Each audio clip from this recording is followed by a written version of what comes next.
How's it going, everybody? Today it's time to talk about collars. Okay, so lots to talk about when it comes to training collars. Let's jump right in. First collar is, I don't really consider this a training collar, so to speak. It's appropriate for a puppy, okay, or maybe a really placid, easygoing dog or an older dog. And this is your standard buckle collar, okay? So as you can see, it buckles up just like, Penny's groaning over there. It buckles up just like a belt would, okay? Nice thing about a buckle style collar is it never changes size. It won't slide and open up. So if you've got your training collar fitted properly, it's gonna stay fitted properly. And there's nothing to pop open on here. Okay, so the other style that a lot of people use is going to be something like this, standard buckle collar, okay? If you have a small breed dog, probably not too big of a risk. The problem with these, especially in cold weather, is they can get like a little hairline fracture in it and they can break on you. These pop open all the time and dogs get free. So personally, I don't like the buckle style unless it's for a very, very small breed dog. They do make them with what is known as a cobra clasp, okay? So this way, even if I press one side down, it won't open up. I have to open both sides, okay? So if you're gonna use a flat collar, then I would go with something like this that's really secure, okay? Again, that's for a meek, easygoing, relaxed dog that doesn't need a lot of feedback on the leash, okay? So really for me, this is either a start collar for a puppy or it's a finish collar for a trained dog, okay? But that's flat collars. Some of the collars we're going to talk about today may not be popular with everybody, pinch collars, things like that, but I'll tell you something right now. These collars cause a lot of damage to dogs. A dog that is a puller on the leash, you're doing way more harm by putting it on a collar like this and allowing it to pull. The dogs that you hear choking down the street, they're choking and coughing because they're crushing their trachea. And if you leave an untrained dog on a flat collar like this and you walk it long enough with it pulling on a collar like this, you're gonna get trachea damage. The dog's gonna have permanent trachea damage. We're not going to talk about harnesses today. If you know anything about me, you know I don't use a harness unless we were doing something like tracking work or we wanted the dog to pull us. Weight pulling competitions, you're going to train your dog like I'm looking to do to pull you on your skateboard, that kind of stuff. That's an appropriate use for a harness. A harness in training, it's just not my thing. Just not my thing. If you're having success with your harness, great. I don't use head harnesses of any kind, halties. I've done lots of videos on why I don't use those tools, so we're not going to get into it here. I'm just stating I use leash and collar to train dogs. That's all I use, so that's why we're going to talk just about leash and collar today. If you have other questions, you can always personal message me or whatever you want to do to get a hold of me and we can discuss it there. Okay, so that's the flat collar. The next up is a martingale collar. So after a flat collar, if I need to move to a stronger communication tool, and again, if you watched my video I just put out on leashes, you know that I see a leash and a collar as a communication tool. It's not just there to prevent the dog from running off. It's there for me to give feedback to the dog. Okay, so the next step up, the next level in the hierarchy, let's say, is going to be the good old-fashioned martingale. Okay, that's a martingale. That's a tiny little martingale. This is a bigger martingale. Okay, so the way these work, the ones that I use, there's a little piece of chain in the back. Okay, this gets loosened, you slip it over the head of the dog, and then you snug it back up. Okay, so there's our dog's neck wearing the collar. All training collars should be snug. They should be fit snug to about 1 finger in between the collar and the dog's neck. And you want your training collars up nice and high. They should sit here on the dog, not down here, okay? You're not going to be able to influence a dog's behavior with the collar down here. It's too loose, it needs to be up nice and high. If your collar stays up here and never moves down, that's a little too snug probably, okay? So snug like a watch band, 1 finger fit under. The way this training collar works, when I hook a leash to it and I want to give some feedback to the dog, I just give a little pop, okay? A little quick second pop, and all this does is give a little bit of a cinch. It gives a little snug around the dog's neck, okay? But obviously that's a bit more feedback than if I have just a flat collar like this. It doesn't give a lot of feedback to a dog. So for a dog that needs a bit more feedback, maybe they're making a mistake or they're trying to pull on a leash, this can be a really good option here, okay? At the same time, I'm talking about the good collars, I want to talk about the not so good, or why I don't recommend certain collars. So this one here you can see has a piece of chain in the back. The chain works very smooth and quick. It releases quick and it snaps quick, so it's a much more effective tool. This style I see quite frequently, which is the webbing based. So as you can see, it's clunky, it's slow, it doesn't release quick, it doesn't tighten quick. There's no element of surprise when we use the leash and collar for communicating to the dog. So I don't like these at all. It's just not my style. I think it's too clunky. So I don't use any sort of webbing based ones. They're only chain driven. Here's another example, chain driven, but as I already mentioned, for me, I don't like quick releases. They pop open. So I get, especially with a Martingale, that this can be really a big pain in the ass to be snugging this up and loosening it to fit the dog's neck. But I prefer to do that because at least I know this style isn't going to pop off the dog's neck, where this one potentially could. You make your own choices out there. I'm just explaining why I use certain tools and why I don't use certain tools. So that's the Martingale collar.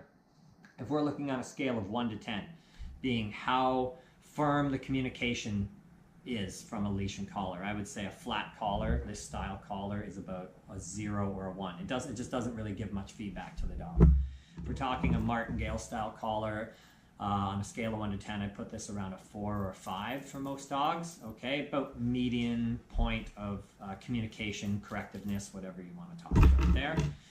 After that, we're going to move to a pinch style collar. So two types of pinch style collars that I use. I use classic steel prong collars, and I use what's called a Star Mark, which is basically a plastic prong. Star Mark is just the brand name. They call it their pro training collar. So here's two Star Mark collars here. This is the large link version, and this is the smaller link version. And I don't necessarily just, obviously smaller link for a smaller breed, larger link for a larger breed, but I might have a dog that also has an e-collar on, so then I'm going to use the small link one because it just takes up less neck real estate and it's going to be more comfortable on the dog, okay? Now, the way that the pinch collar works, we're going to talk about steel prongs in a moment. Same idea as the Martingale. It goes on. When now I hook my leash, it gives a cinch and it gives a pinch. So let's talk about how this works. And again, this video isn't to say what to use or what I agree with. I'm just telling you how these tools work. If you want to know what I use, well, you've watched my videos and you probably would have a good assumption that I would use a collar like this if I'm showing it to you. So these look like little teeth. Okay, so let's talk about the truth of how these work. I call it a pinch collar because that's what it does. It gives a pinch, okay? So when it's on the dog, it's going to give a pinch, okay? The pinch is a little bit uncomfortable, okay? It's not going to dig into your dog's skin or anything like that. The pinch is uncomfortable. Now, I should say this. It potentially could dig into the dog's skin if you used it improperly. By used it improperly means you let the dog put constant weight.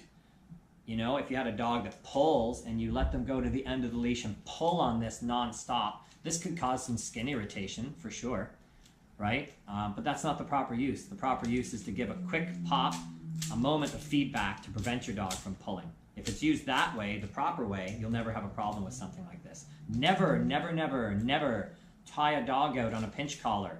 You're just being a jerk. Don't do that. That's bad etiquette, bad dog ownership, okay?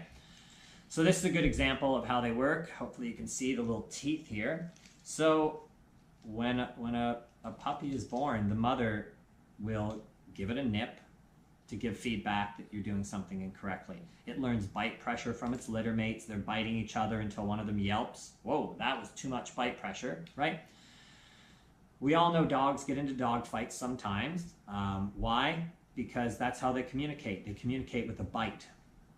They're going to start with maybe posturing first, maybe tail position, body posture, a growl maybe, baring teeth. But once all of those fail, a dog is going to correct another dog's unwanted behavior by biting them, typically on the shoulder area here, right? On the withers or on the neck or something like that.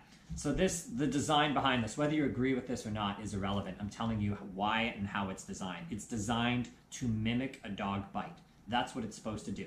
It's supposed to, when we give a little pop using the leash, it should feel like a pinch, like a dog bite, okay? And the theory behind that is intuitively they're going to understand, whoops, I did something I shouldn't do because I felt the bite pressure like another dog would, okay? So that's the Star Mark Pro Training Collar. It's supposed to look like dog teeth so that it gets the point across, okay? Then we go other pinch style collars, what everybody's probably seen before, the classic prong collar. I only use Herm-Sprenger prongs. Few differences in Herm-Sprenger prongs. Cheaper prong collars. This piece here is very long. It's usually like a long metal piece with a little curl at the end. And what happens is the longer these get, the less full coverage you get around the dog's neck. And then you end up with a prong that only sits on the front of the dog's neck. And the point of the prong is to give even pressure and even pinch around the dog's neck, okay? The other thing on Herm-Sprenger prongs, they put a center plate here. This little center plate sits over the trachea to make the prong collar more comfortable so it never puts pressure on the trachea. It also means that the prongs run this way, okay? So they run in two directions. On lower end prongs, they all run in the same direction, okay? So something like this, all the prongs run the same way. And what happens is you tend to get a collar that will spin around the dog's neck, where these will stay centered a bit better, and they're just a higher quality steel, okay? The way these work is the same. It goes around the dog's neck. You hook up to the D-ring, the swivel ring. I had a number of clients this year that had prong collars from other trainers, and the other trainers told them to hook to both rings. That makes zero sense. Don't hook to both rings. It deadens the collar, okay? There's no cinch anymore. If you don't want the collar to cinch, then don't use the collar. Like, don't use the pinch collar then. It makes no sense to just put it to two rings. There is a caveat to that. I will give you the one time when I do.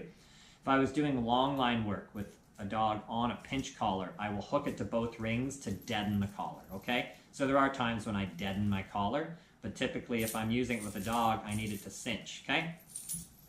Again, a lot of people are very fearful of this, or people, I don't know, might get some comments saying that prongs are terrible. Certain groups and certain trainers and certain vets and all that kind of stuff, people are going to say that prong collars are terrible. For a very high drive, determined dog, I have no clue how you're going to get a dog like that to respond using anything less than this. Now, I don't just go to this. My standard protocol is I go regular Martingale collar, take the dog for a walk, do some training. If they're not responding well to the leash, like I'm using too much oomph, too much force on the leash to get them to even pay attention to me, then I'm going to have to upgrade typically to a plastic prong first, and then to a steel prong if I have to. But if I'm using a steel prong on a dog, it's the appropriate collar for that dog, okay? If a dog's overreacting on a prong collar, like they're vocalizing and yelping, it's the wrong collar. You should never have gotten to this collar. You should have noticed that on a gentler collar, it was getting the job done, okay? But that's a steel prong collar. This is a medium length prong. Same, this is just a small length prong, okay? So it's just that the prongs are a different size. And I've used these on big dogs too. It just depends on the dog, okay? This is a bit of a firmer collar. So again, if we're going on that scale of 1 to 10, our flat collar is about a 0 or a 1. Our Martingale collar is about a 4 to 5. Our Star Mark collar is about a 7 or an 8. I'm going to say the medium length prong collar is a 9, and the small length prong collar is a 10.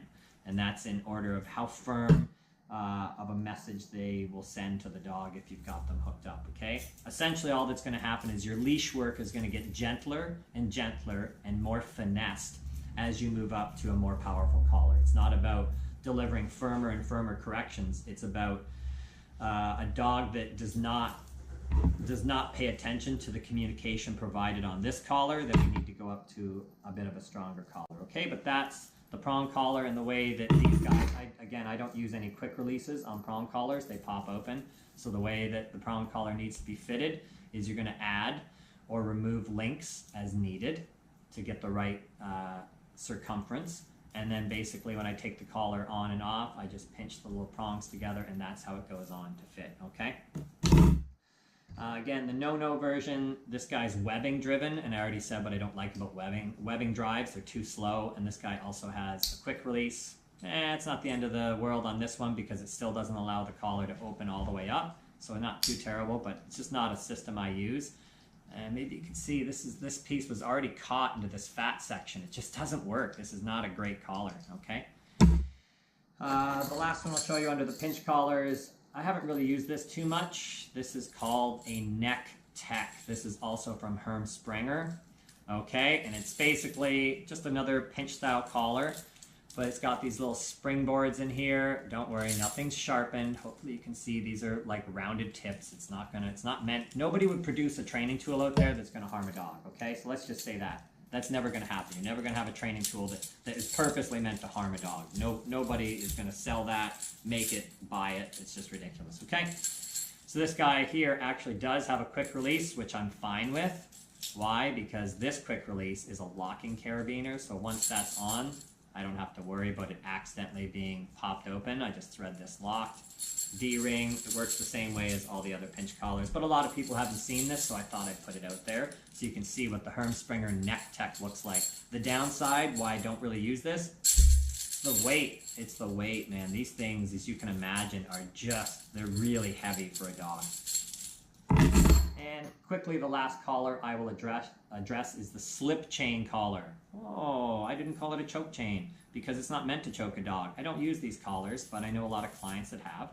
Proper way to use a slip chain collar is to have your O-ring, your sliding O-ring, hanging off the chain. This way, when you give a correction, the way it's meant to be used, it's a little leash snap, a little correction. Your dog, I don't know, maybe they're barking. You say quiet, and your dog keeps barking. Give a little hey.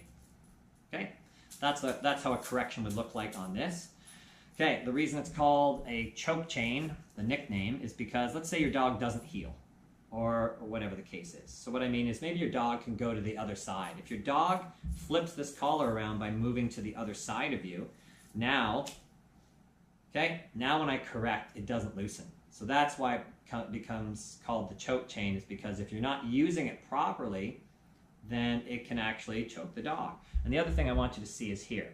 Okay, the problem with this is it creates one pinch point right here. And you can see all my skin is being pulled through that ring, through that one pinch point, so skin and fur. I don't like these because it creates a solo pinch point and it doesn't provide even pressure around the dog. So it's just not a collar that I use typically, and you have to have really good timing because you have to get that like snap. So your timing has to be really solid with a collar like this. So for me, not a great collar for the average novice sort of dog owner when there's much better techniques and collars and things out there. Now some people might, again, let's just touch real quick on the prong before I finish this video off. So some people might say that a prong is inhumane. Let me tell you something. If a dog is pulling down the street on this, choking and coughing, they're destroying their trachea, and that could lead to permanent trachea damage, okay, which means your dog may never be able to wear a collar again. I've seen that. The dog tries to pull on this. Let's say you don't know how to use this, and by how to use it, I mean how to correct properly and proactively. If you didn't know how to use this, at the very least, the dog would go to the end of the leash, feel a pinch from the prong collar, and back off. So most dogs are not going to pull on a collar like this. There are still some that will put the steady pressure on, so think of like a bed of nails. So if somebody lies down with steady, even, gentle pressure onto a bed of nails, nothing happens to them, right? It's actually very gentle and they can lie on it, okay? So the problem is if you allow a dog to put steady, even pressure forward on the prong collar, they'll be able to sustain, right? They'll be able to pull and then stay putting pressure on that. That's the incorrect use, and that could cause a lot of skin irritation too. So don't allow that to happen. The proper use is when the dog tries to pull, you give a little pop back on your leash to guide them back, to keep them from moving forward. So this needs to be actively used. Now, none of these training collars should be left on a dog when you're not watching them. Okay, the problem with the prong, okay, or the Martingale, I'll show you with the Martingale, is if it's on the dog and let's say this was their back leg and they were scratching their neck and their back paw went through here, their back paw could get stuck. Not a problem if you're using this for training because you're there with your dog. So don't leave a Martingale on a dog in a crate or unattended because something could happen, okay? Training collars are not there to be left on a dog. That's why they're called training collars, because they're there to be used for active training with the dog, and then when you're not training, you can remove the training collar, okay? That doesn't mean that maybe if you have a dog that has some issues in the house, maybe they are wearing their training collar in the house when you're home and they're out with you and you're still training with them.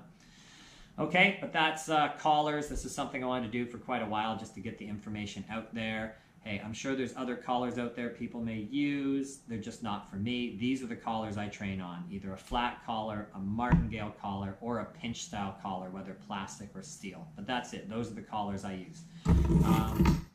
Last thing I'll quickly mention, there's been talk of banning prong collars for some time. They even put a ban in Toronto 2 years ago, and then the ban was rescinded.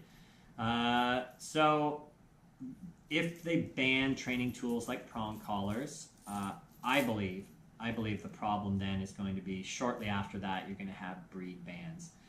A prong collar can be the difference between an 80-pound handler owning a 100-pound dog. Okay, it can be the difference between a really dominant, driven dog being obedient and under control, or controlling the owner because the owner doesn't have an effective means of communicating with that dog. Okay, so without these kinds of tools, trainers out there may say, oh, I don't need these kinds of tools. It makes things easier, for sure it does. Trainers, you know, I might struggle with certain dogs without a prong collar on. Can I get the job done? Yes, I'll get the job done, but it won't be as easy. It won't be as quick as with a prong collar. So the people that are really going to struggle are regular owners that don't have a lot of experience with dogs and don't know what to do. This can be a saving grace between keeping a dog in a loving home because they now can control their dog, or having to rehome the dog because they have no means. So if they ban certain training tools, they're harming the general public more than they're harming dog trainers. Dog trainers will not be as effective, I don't care what you say out there, without certain tools like this. Certain breeds or certain types of dogs or just certain personalities of dogs are going to be very, very difficult to manage. Okay? So whatever your opinion is on the tool, I just ask that you use it right. And I would think a better solution rather than banning training tools would be kind of like a doctor with a prescription. So you would go see a trainer, and trainers would be licensed to sell pinch collars. That way we would show you how to use it properly to make sure that you're not making mistakes with a pinch collar, and that you've got good control over your dog. Okay, so that's collars, guys. If you have any more questions about collars of any kind, go ahead and fire me off a message and we can chat. All right, take care. We'll see you next time.